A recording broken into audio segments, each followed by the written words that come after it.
There's a misconception that we don't exist, that somehow our ability to excel at the highest level of our industry is limited, that overcoming barriers as a woman of color would be insurmountable. But what would happen if we decided to venture out on our own despite everything we're up against? I'll tell you.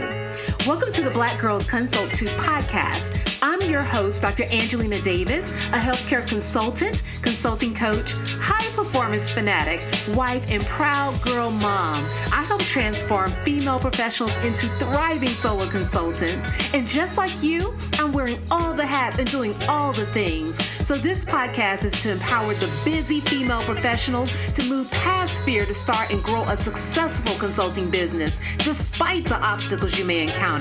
We'll dive deep into consulting practice, business strategy, mindset, and more. So grab your cup of coffee or tea if that's your thing, and let's get started.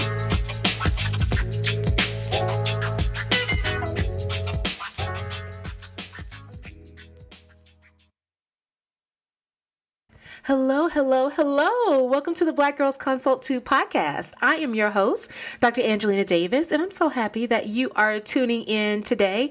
I wanted to have a conversation really about some aspects of consulting that I probably haven't shared very much about lately. We've been talking a lot about, general business stuff, but this conversation is really going to dive a little bit more so into what it feels like and what it means to really enter into the consulting world as a woman of color. And one of the reasons why I want to have this conversation is because I was tuning into a live today on LinkedIn. And in this particular live, the host was talking about how you start a consulting business, how you grow your consulting business. And of course, it went back to the same old strategies that everyone always refers to, one being to rely on your referrals and to, kind of dive into your network and things of that nature. So all of that was being mentioned was not unusual. But where I had a problem is that there was someone that commented in that live who was also a woman of color, who was asking whether or not they should utilize marketing as part of their strategy. And the host actually shared that they did not recommend that being an initial part of the way that they were trying to gain or attain clients. And that's where I was like, stop, hold up, wait. I have so many issues with this. And the reason being is that I just felt like that advice was totally opposite of what I would recommend, especially speaking to someone who is part of a marginalized community, because the game is very different and what you're going to need and how you're going to have to build your business may look different than what the majority is doing, because guess what? You're not the majority. I'm not the majority. So all I can do is share my experience. And that is one of the reasons why I wanted to create this podcast, is because I wanted to have another voice out there that allowed you to really realize that number one, it's okay to do things differently. But then also, I don't want you to second guess yourself, your ability when a particular strategy is not working for you. Because sometimes it's just that strategy was not designed to work for you. And we're going to talk about that because I want to run through just some of this information, some things that I want you to think about. So you know that I'm not just saying this to be contrary or to be difficult or to just have an opposing view, but it really is based upon the reality of which we find ourselves, especially if you're a woman of color working in the consulting industry or trying to build a consulting business. So one of the first things is that when people tell you to rely on your network for referrals and to, in essence, generate business that way, they're not telling you something that is incorrect. That is a wonderful way to find business. So let me repeat again. That can be a wonderful way to find business. However, one of the big problems and challenges that we often have, especially as a minority, is the fact that when we are diving into our referral network, it may not include individuals that are either in our industry or it may not include people who are higher up and higher stakeholders or decision makers, especially in the B2B space, when we're trying to really work toward getting or landing certain contracts. So because of that, because that reality is somewhat different, it can actually limit our pool from which we can pull from. So while we can get some business to get started, and definitely as you serve your clients and you begin to get referrals from them, from people that they know who work in their industry, that is going to bring you business. But when you're first starting out, maybe when you look at your Rolodex doesn't look as deep as maybe some other people. And so that is something that is a challenge. It's going to keep you, if you were only relying on that, from winning the business that you need. And I'm not just making this up. This is not just because of, for instance, the way I feel or maybe what my Rolodex looked like when I started, but this is just based on the numbers.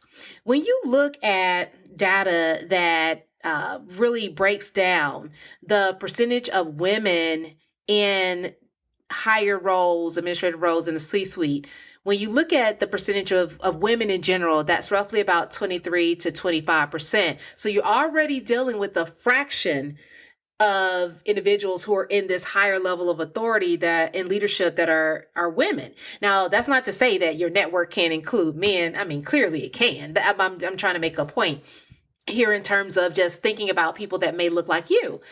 And so, only a quarter of those individuals are or would be women, considered women. And when you break that down even further and recognize that also only 4%, 4% of the C-suite is represented by Black women, and then only 13% by women of color, then you really have to stop and think, what is the likelihood that you are going to know someone who is at that higher level to make the decision, especially when you're talking about the B2B space? In reality, in our society, there are some things that pose an obstacle, can potentially pose an obstacle when it comes to really being able to gain business that way.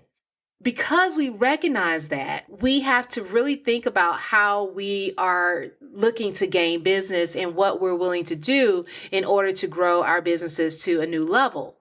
Because if you were being told to totally rely on referrals or rely on your network and you don't have access to that, you don't have a robust network of people who are going to be at a higher level to make these decisions in the B2B space, or maybe you don't have a network that's full of individuals that align with your mission and your purpose and your goals, even in the B2C space. If you don't have those things, number one is that you're going to have to build it.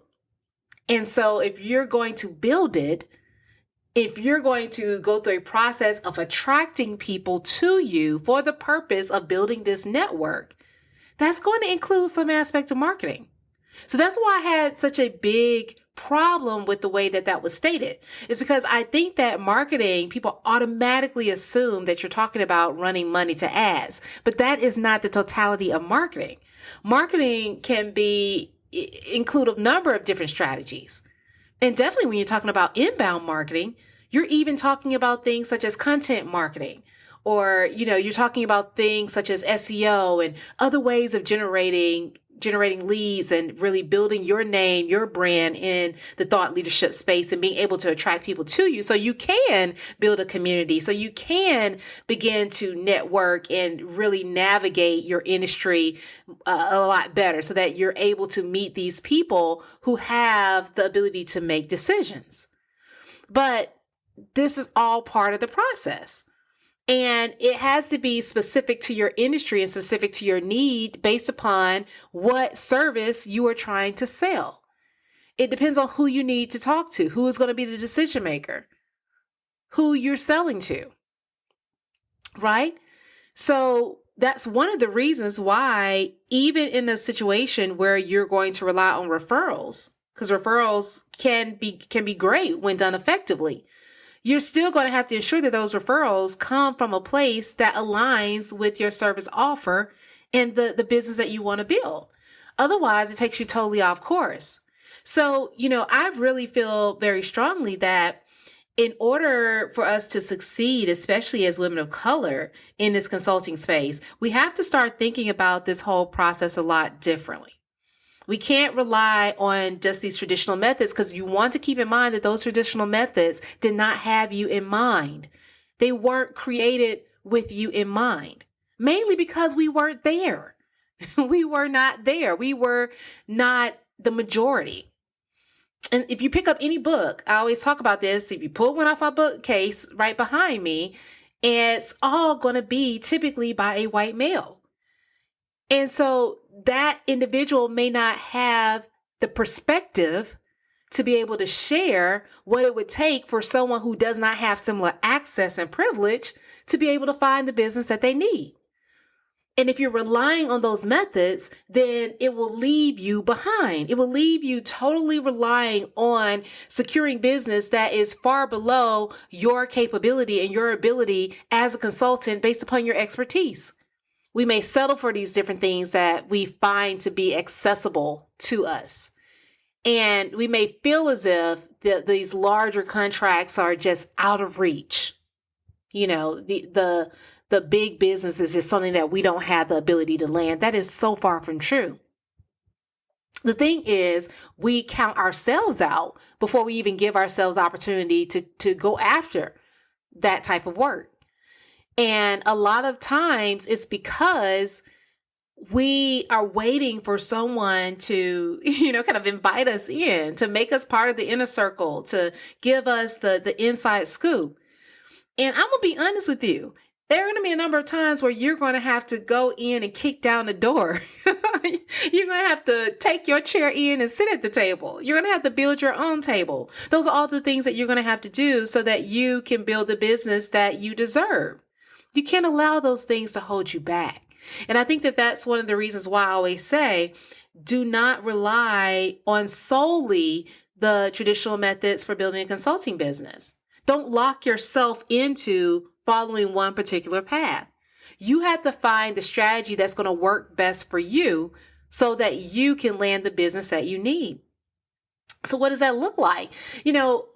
What I've done definitely with a number of clients in the past is focus on helping them find their audience, find their what I like to call their hit list, the target individuals that they need to reach and get in contact with so that they can begin to build those relationships. So they can create these opportunities for connection that allow them to really build relationships on a deeper level. Because from that may come an opportunity to, whether it's a speaking engagement or whether it's some other type of event, it allows you the opportunity to do more so that your business is then getting more visibility as well as social proof and testimonial that you're credible and that your work is good. But we're going to have all hands on deck. We need to be able to really pull from anything and everything that we can in order to really be able to play the game on an even playing field. Because otherwise we go out somewhat handicapped, right? And so the reason why I'm having this conversation is because I don't think that any of these things should stand in our way. This is not me ranting because I feel like, it's so unfair and, they won't let us have access and we can't do this. That's not what I'm saying at all. I'm having this conversation because I'm saying that you have to realize that what's being recommended to you oftentimes comes, even if it's coming from a good place, comes from a very particular perspective that probably is not the same as yours. From that standpoint, you have to think about your reality, who you know, what you've had access to, how you're being able to build connections, how you are best suited for the job, how you're able to really land clients. Those are the things that are going to matter. I did an episode previously, a few weeks back, that talked about a book that I was reading, and one of the reasons why I wanted to share it is because I think it spoke a lot to this. It was actually the book by Ursula Burns. It was entitled, Where You Are Is Not Who You Are. And even at her high level, at the highest role that she played in our U.S. government, she talked about not having access to certain areas because a lot of business deals would be made, for instance, on the golf course and she wasn't there, or they would be made in rooms that she wasn't part of. And so what I'm just trying to explain is that in spite of that being the case, we have to be aware and have instead a strategy in our toolkit for us to succeed and excel anyway. So a lot of the work that I like to do, a lot of what I like to share, a lot of what I help clients achieve centers around building a system and a business structure for you to gain business and really build a successful consulting practice your way, on your terms, so that you don't have to feel as if you're beholden to someone else or you have to just sit on the sidelines and wait for someone to allow you to play. We're not waiting for anyone to allow us to play.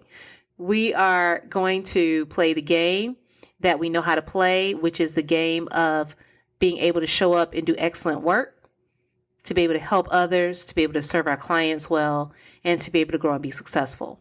So, this is my little rant because I just really had an issue with the fact that the advice that was being given, I saw as limiting that individual's potential. Because at the end of the day, if she had been having difficulty landing business thus far and was going to be unwilling to try anything else, such as a marketing strategy in order to attract and gain business that she needed, then the likelihood of her achieving her goal was going to be much lower. And then one last thing is that another thing that just bothers me too is the fact that when people give this advice, oftentimes they're giving this advice, but doing something completely different. So telling someone, oh, you don't have to worry about doing marketing right away. Marketing shouldn't be part of your initial strategy, but turning around and then in the same breath saying how they have been marketing. The fact that they're on the live is a marketing plan. The fact that they have things posted on their blog is part of marketing. That's the part that is hilarious to me. So what we just have to know is that at the end of the day, you have to create a system that is going to work for you. You have to know how to run your business effectively to meet your goals. Do not focus on what someone else is telling you has to be the one and only way to do it. If someone says that this is the one and only way to approach anything in life, you want to probably give it a second look because I won't even tell you that there's one way to do it. There are a number of ways that you can get to that goal. You have to figure out the best way for you, the most effective way for you in your industry. So don't let those things hold you back. If you are having difficulty, it may not be you. It just may simply be the strategy that you're using. And as always, if you need help trying to figure any of that out, that's what I love to do, what I like to say I do best. And definitely you can find all that information in the description as well. But, really just all in all, make sure that you are keeping your goals front of mind, making it a priority for you, because after all, you're going to be the one celebrating in the end. All right, guys, I hope this helped. Although it's a rant, I hope it helped. I hope it helped you think about some ways of how you approach your business as you move forward in the future. And definitely, as always, if you enjoyed this episode, please feel free to leave a review on Apple Podcasts or rate it on Spotify and share it with a friend. Until next time, we'll talk soon. Thank you for tuning in to the Black Girls Consult 2 podcast. If you enjoyed today's episode, be sure to leave your review on Apple Podcasts, subscribe, and share it with a friend. We're on a mission to increase the success and longevity of women in consulting, and you can help us do that. Also, I'd love to hear from you, so let's connect at Dr. Angelina Davis on Instagram or LinkedIn. And don't forget to visit excelatconsulting.com for more information to support your consulting journey. Until next time, take care.